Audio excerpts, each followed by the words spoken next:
और बात करेंगे कि जो सियासी सूरत हाल चल रही है उसमें हमने राना सनाउल्लाह साहब से बात की थी और उसी पर मौक़िफ़ लेना चाहेंगे पीपल्स पार्टी के सीनियर रहनुमा चौधरी मंजूर साहब हमारे साथ मौजूद हैं। चौधरी मंजूर साहब अस्सलाम वालेकुम, गुड मॉर्निंग सर। मुक़्तदिर क़ुव्वतों से सियासी जमातों के राब्तों और डिक्टेशन की कहानी अब सियासी जमातों की ज़बान ज़द-ए-आम है। अब तो नून लीग आप पर यह बात कर रही है, क्या इससे सिविलियन सुप्रीमेसी का मुकदमा मजीद कमज़ोर नहीं हो गया, खुसूसी तौर पर PDM का? देखिए, दो बातें हैं। आप किस लिए ये राब्ता करते हैं उनसे? एक है आप अपना कोई ज़ाती फ़ायदा लेना चाहते हैं या उनकी मुदाखलत को एक्सेप्ट करते हैं। पाकिस्तान पीपल्स पार्टी तो जब से वजूद में आई है तब से लेकर आज तक ये कहती आई है कि दो चीज़ें पीपल्स पार्टी, एक तो वो इस मुल्क के गरीबों मेहनत कशों की आवाज़ बनकर उभरी थी, आज भी है। दूसरा वो कह रही कि आइन के अंदर हदूद सबकी तयन कर दी गई हैं, सब अपनी अपनी आइनी हदूद में रहकर काम करें।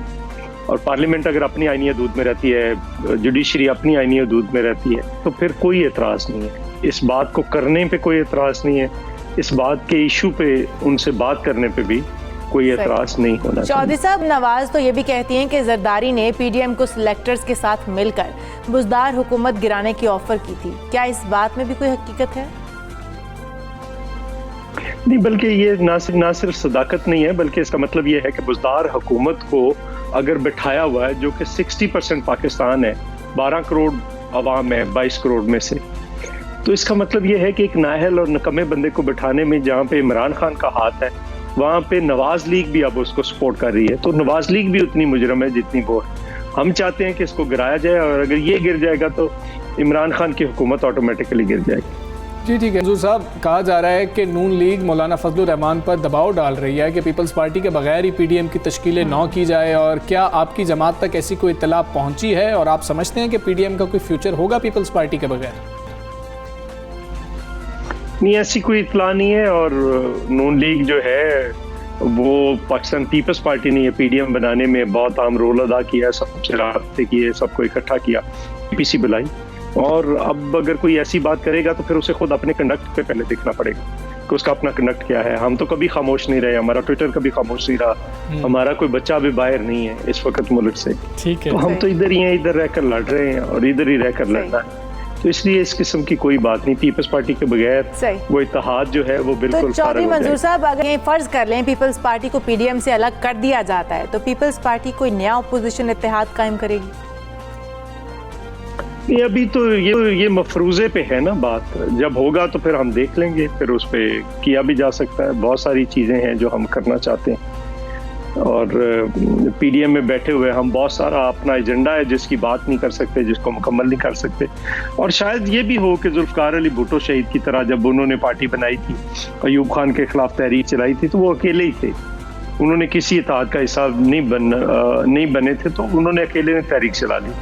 हो सकता है हम भी अकेले तहरीक चला दें। बिल्कुल ठीक है। एक तरफ तो ऐसा है कि पीपल्स पार्टी PDM का कोई फैसला मानने को तैयार नहीं है, अलग जाती है, अलग जाकर अपना लीडर ऑफ अपोजिशन जो है वो एप्लीकेशन दे देती है और वो बनवा लेती है, और फिर पीपल्स पार्टी कहती है कि PDM का इजलास बुलाना चाहिए, हमारी ये तजवीज़ है। तो अगर इजलास बुलाया जाता है तो पीपल्स पार्टी का उसमें एजेंडा होगा क्या? एजेंडा तो देखिए मिलकर, और मेरा ख्याल इस बार सारी बातें होंगी PDM के प्लेटफॉर्म से कि किस जमात का क्या रोल है, क्या रोल नहीं है, किसको क्या करना चाहिए, किसको क्या कहना चाहिए और क्या नहीं कहना चाहिए। ये सारी चीज़ें हैं फिर, और ये सारी चीज़ें देखी जा सकती हैं और सारी चीज़ों पे डिस्कशन होनी चाहिए मेरे ख्याल के मुताबिक, और सारा कुछ टेबल पे रख के। तो चौधरी, इस वक्त तो नून लीग का मौक़िफ़ जो है वो ये है कि पीपल्स पार्टी गैर जमहूरी कुव्वतों के साथ मिलकर सियासी चालें चल रही है, क्या आप इसकी तरदीद करेंगे?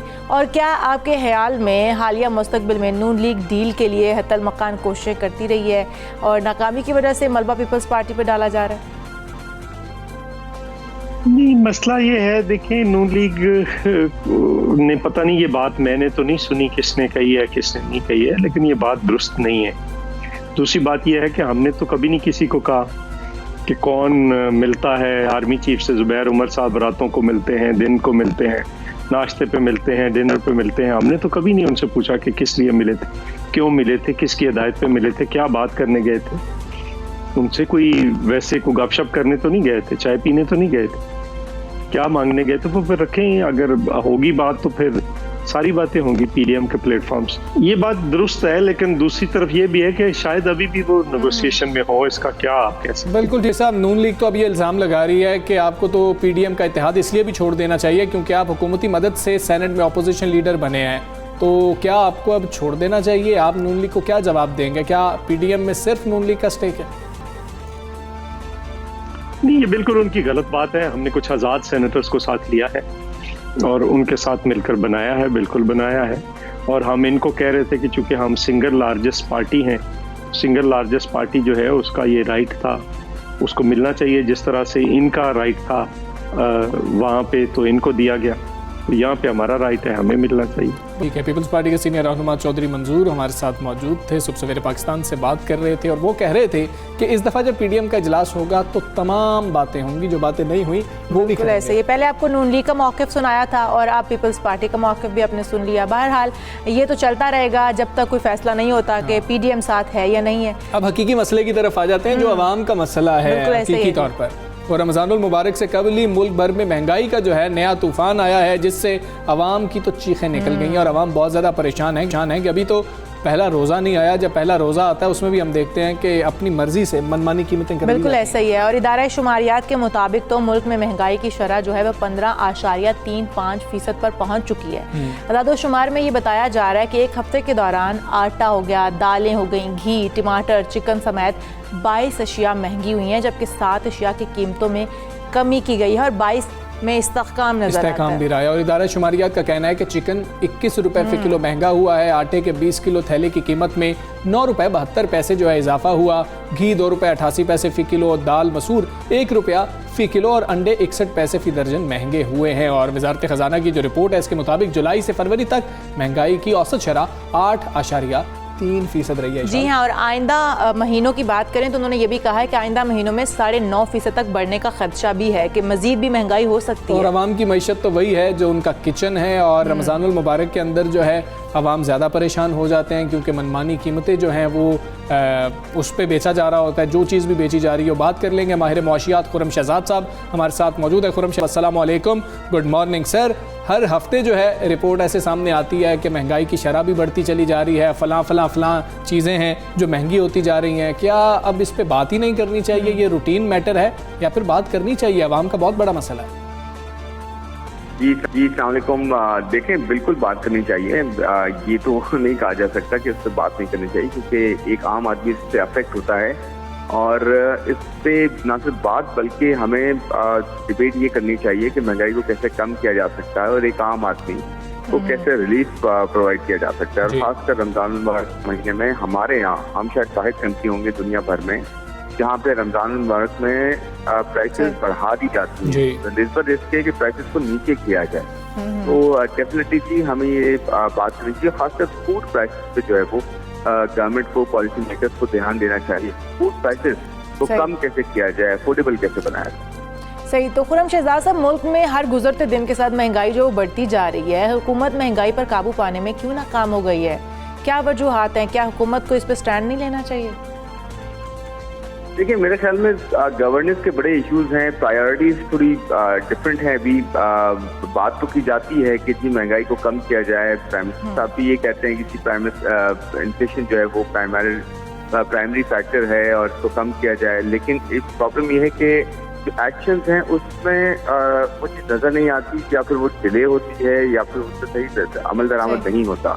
बिल्कुल। गवर्नेंस से मुराद ये है कि एक तो जो सप्लाई साइड है उसको शायद सही से देखा नहीं जा रहा कि कैसे इम्पोर्ट्स हो रही हैं, या फिर इम्पोर्ट की जरूरत भी पड़ती है। लोकल जो प्रोडक्शन है या लोकल जो एग्रीकल्चर प्रोडक्शन, आपकी दाल, चीनी और आपकी चावल है, आपके शुगर है, आटा है, ये सब चीज़ें किस तरह से जो है वो प्रोड्यूस हो रही है, किस क्वांटिटी में हो रही है, किस तरह से मार्केट तक लाई जा रही है और मार्केट में क्या प्राइस हो रही है।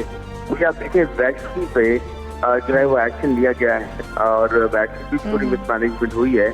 और ये उस वक्त इंतजार था कि वैक्सीन आएगी। इवेंचुअली जो है ये वो अमल है जिससे फाइनल जो है वो कहते हैं ना कि ये फाइनल अमल है जिससे आपकी बीमारी है वो रुकनी है, लेकिन उस पर जो है वो खास कोई पैसा नहीं हो रहा और हम वैक्सीनेट सही हो भी नहीं रहे। तो इससे आप अंदाजा लगाएं कि मिसमैनेजमेंट काफी ज्यादा है या टाइम पे चीजें होती नहीं है। तो ये लगता है कि एक आम आदमी को उस तक हमें आगे जो है भुगतना पड़े। बिल्कुल ठीक है। खुर्रम शहजाद साहब, बहुत शुक्रिया आपका। सुबह सवेरे पाकिस्तान से आप बात थे, प्रोग्राम का आप हिस्सा बने। इशाल, बड़ा मामला ये है कि तमाम जो सूबाई हुकूमतें हैं वो भी बिल्कुल खामोश होकर बैठ जाती हैं, क्योंकि जो अवाम है उन्होंने तो वज़ीर आज़म इमरान खान से ये सवाल करना है, लेकिन 18वीं तरमीम के बाद तो आपकी जिम्मेदारी है, आप इस चीज़ पर चेक रखें। और तमाम चले दो सूबे प्राइस कंट्रोल अथॉरिटीज को देख लें, वो भी चुप करके खामोश तमाशाई का किरदार अदा करते हैं, मौजूद ही नहीं, हमें नजर ही नहीं आ रही है। और सूबे आराम से बैठे हुए, हालांकि काम सूबों का है। सूबों को जवाब इसलिए नहीं देना पड़ता क्योंकि अवाम को 18वीं तरमीम की समझ कहां से आएगी कि हमारी आवाम सिर्फ एक ही हमला यहाँ पर होता पता है क्या है कि गाड़ी का टायर भी पंचर हो गया ना तो उसके वजीर आजम का कसूर है, तो हम लोग जवाब जो है वो तलब भी वजीर आजम से करते हैं डायरेक्ट। हम जो कसूरवार हैं बेसिकली जिनको काम करना चाहिए उनको हम एक्नॉलेज नहीं करते। सिंध में तो मामला बेहतर नजर आते हैं ना, वहाँ पर वो गवर्नमेंट नहीं है, तो वो सिंध गवर्नमेंट की जो जिम्मेदारी है वो भी पूरी करे, पंजाब गवर्नमेंट भी करे, केपी गवर्नमेंट भी करे और बलूचिस्तान गवर्नमेंट भी करे। खैर आगे बढ़ते हैं। एक और अहम मामला है जिसका वफाकी हुकूमत से ताल्लुक है। वफाकी हुकूमत ने हायर एजुकेशन कमीशन के चेयरमैन डॉक्टर तारिक बनोरी को मुद्दत मुलाजमत मुकम्मल करने से पहले ही ओहदे से हटा दिया। बिल्कुल। और इस्टेब्लिशमेंट डिवीजन की जानिब से हफ्ते को जारी नोटिफिकेशन में कहा गया कि HEC के ऑर्डिनेंस 2002 में तरमीम के बाद डॉक्टर तारिक बनोरी को फौरी तौर पर ओहदे से हटा दिया गया। और इस ऑर्डिनेंस के तहत डॉक्टर तारिक बनोरी ने चेयरमैन HEC के ओहदे पर 4 साल के लिए फाइज रहना था और इसके तहत उनकी मुद्दत मुलाजमत मई 2022 में मुकम्मल होना थी। तरमीमी ऑर्डिनेंस 2021 के तहत चेयरमैन HEC की मुद्दत कम करके 2 साल कर दी गई है। बिल्कुल ऐसा ही है। डॉक्टर तारिक बनोरी को मुस्लिम लीग नून की हुकूमत में साबिक वज़ीर आज़म शाहिद खान अब्बासी ने मई 2018 को हायर एजुकेशन कमीशन का चेयरमैन तैनात किया। इसी हवाले से हम बात करेंगे। हमारे साथ मौजूद हैं HEC साबिक चेयरमैन डॉक्टर मुख्तार साहब। डॉक्टर मुख्तार साहब, अस्सलाम वालेकुम। सर, ये फैसला किया गया, मुद्दत भी कम कर दी गई, आप वजूहात क्या समझते हैं, क्या ज़रूरत थी और 2 साल की मुद्दत क्या बेहतर होगी किसी भी चेयरमैन के लिए कुछ तब्दीलियाँ लाने के लिए? बिस्मिल्लाहिर्रहमानिर्रहीम, बहुत शुक्रिया जी। बड़ी एक्सेप्शनल एक मूव थी गवर्नमेंट की तरफ से और डेफिनेटली कोई मजबूरी होगी, वरना इतना सख्त कदम शायद गवर्नमेंट नहीं उठाती। 3 साल उन्होंने बर्दाश्त किया था। तो मैं उस चेयरमैन साहब की रिमूवल को मैं बाद में बात करूंगा, लेकिन जो ये अमेंडमेंट हुई हैं, मेरी रिक्वेस्ट होगी गवर्नमेंट से कि इसको काइंडली रीथिंक करें, क्योंकि ये गवर्नेंस के बेसिक प्रिंसिपल के अगेंस्ट है। 2 साल में तो अगले को समझ ही नहीं आएगी। और जो दूसरा इन्होंने काम किया है कि एग्जीक्यूटिव डायरेक्टर की अपॉइंटमेंट थ्रू मिनिस्ट्री एजुकेशन और डायरेक्ट प्राइम मिनिस्टर साहब करेंगे, उसको भी रिकन्सिडर करें, क्योंकि एक अदारा अगर किसी मकसद से बनाया गया था और उसने डिलीवर किया और जब दुनिया उसकी मिसालें देती रही तो इस तरह गवर्नेंस के इशू पैदा करके तो फिर चल नहीं सकेगा अदारा। और आप डायरेक्ट किसी को अपॉइंटिंग अथॉरिटी ईडी की एग्जीक्यूटिव डायरेक्टर की कोई और होगी और फिर चेयरमैन उससे कैसे काम लेगा। तो ये आप इंटेंशनली उस अदारे के अंदर एक ऐसा एक इशू सावर स्पॉट छोड़ेंगे जिससे मेरा ख्याल है और मसाइल पैदा होंगे। तो मेरी रिक्वेस्ट होगी कि इसको रिकन्सिडर करें, इससे अदारे के नुकसान होगा। आप उस दूसरी तरफ देखें ना, अभी रिसेंटली एक और ऑर्डिनेंस आया जिसमें स्टेट बैंक के जो है उसके लिए हेड को 5 से 7 साल टर्म कर दी गई है। उधर तो आप बढ़ाते हैं, इधर आप 4 साल से भी कम करके 2 साल में करते हैं। 2 साल में तो गृह बंदे को समझ ही नहीं आएगी कि ये दायरा क्या है, क्योंकि जो HEC का, मैं खुद 13-14 साल HEC के अंदर रहा हूँ मुख्तलिफ पोजीशन पे, तो इतना मेरा ख्याल है 8-10 मिनिस्ट्रीज़ के बराबर तो उसके अंदर काम होता है। तो ये कम्प्लेक्स सिस्टम है, उसके लिए समझने के लिए कुछ थोड़ा सा टाइम चाहिए। अगर करना ही है तो थोड़ा सा बेशक 1-8 साल बढ़ा दें ताकि उसको कोई डिलीवर तो करे ना, फिर आप उसको टारगेट दें जो नया भी चेयरमैन आए और उससे फिर उसका जवाब लें बेसिकली। बिल्कुल ऐसे। तो डॉक्टर साहब, तो अब आते हैं कि चेयरमैन जी बोलिए। नहीं, आप अपनी बात कंप्लीट कीजिए। जो तारिक बनोरी साहब की जहाँ तक रिमूवल की बात है, तो मेरा ख्याल है कि इसमें कसूर जो बंदे अपॉइंट करते हैं ना, जो सर्च कमेटियां होती हैं, उनको देखना चाहिए। तारिक बनोरी साहब is a professional person, very intellectual, लेकिन ये उनका काम नहीं था और उनको खुद भी समझ आना चाहिए था। देखें, किसी यूनिवर्सिटियों के बारे में जानना और यूनिवर्सिटियों के बारे में आपके आर्टिकल लिखना से आप ये एक्सपर्ट नहीं बन सकते यूनिवर्सिटियों के, क्योंकि उन्होंने कभी भी किसी पाकिस्तानी यूनिवर्सिटी के अंदर काम नहीं किया और ना कभी किसी दुनिया में भी किसी यूनिवर्सिटी के अंदर किसी पोजीशन पे इस तरह की नहीं रही रही, एडमिनिस्ट्रेटिव पोजीशन पे नहीं रहे कि जिससे कहा जाए कि उनको इस सेक्टर का बेहतरीन पता था। ऊपर से जो उन्होंने, मेरा ख्याल है जो उन्होंने एक दो गलतियां उनसे हुई हैं वही हुई हैं कि उन्होंने बेसाब इस तरह के लोग रख लिए जिनका यूनिवर्सिटी सिस्टम से शायद इतना तल्लक नहीं भी था, और वो एडवाइजिंग उनको, और फिर वो दूसरा उनको पाकिस्तान की ग्राउंड रियलिटी का इतनी समझ नहीं थी। दूसरा उन्होंने यूनिवर्सिटी वाइस चांसलर जो स्टेक होल्डर्स थे उनसे अपने आप को डिस्टेंस किया, और ऊपर से इम्प्लीमेंट बाहर से ला के चीजें करने की कोशिश की, तो वो होनी नहीं थी। वो नजर आ रहा था शुरू से कि they are going in wrong direction, और जिसकी वजह से मेरा ख्याल है गवर्नमेंट को ये स्टेप लेना पड़ा। सही। डॉक्टर साहब, डॉक्टर तारक बनूरी के दौर में HEC की तालीमी मयार को बेहतर बनाने के लिए भी कुछ इकदाम किए गए थे, क्या आप समझते हैं वो कामयाब साबित हुए? जैसा कि नई PhD पॉलिसी और 2 साल मास्टर और बैचलर प्रोग्राम को ख़त्म करना, क्या आप समझते हैं कि ये कामयाब रहे प्रोग्राम, या फिर यही तब्दीली की वजह बने? सर नहीं, मेरा नहीं ख्याल कि वो ग्राउंड रियलिटी से उनका कोई तल्लक था। वो बेसिकली जब आप अमेरिका में कोई चीज़ अच्छी लगती है तो आप पाकिस्तान में लेके आ जाए। आप मरी में बहुत अच्छे सेब लगते हैं, आप उनको मुल्तान में जाके लगा दें तो मेरा नहीं ख्याल कि वो सेब उगेंगे वहाँ पे, ठीक है। तो वो बेसिकली उनसे जो गलतियां हुई ना वो यही हुई कि जो पॉलिसियां उन्होंने बंदे रखे थे, उन्होंने भी अपनी जस्टिफाई करनी थी नौकरी, तो उन्होंने कॉपी पेस्ट कुछ पॉलिसियां करके लाने की कोशिश की, जिसकी वजह से मेरा ख्याल है उनको मसाइल हुए।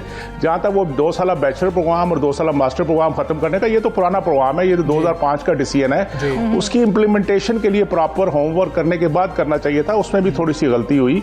तो इसके अलावा भी कुछ मसाइल थे जिसकी वजह से नेचुरली गवर्नमेंट ने कुछ सोच के इतना बड़ा कदम उठाया। साहब, हमें ये बताएं कि अगला चेयरमैन चुनने के लिए हुकूमत को क्या गलती नहीं करनी चाहिए, और आप चेयरमैन रह चुके हैं, क्या 2 साल की मुद्दत अगला चेयरमैन जितना भी काबिल हो उसके लिए इतनी होगी कि वो अच्छी तब्दीलियां ला सके?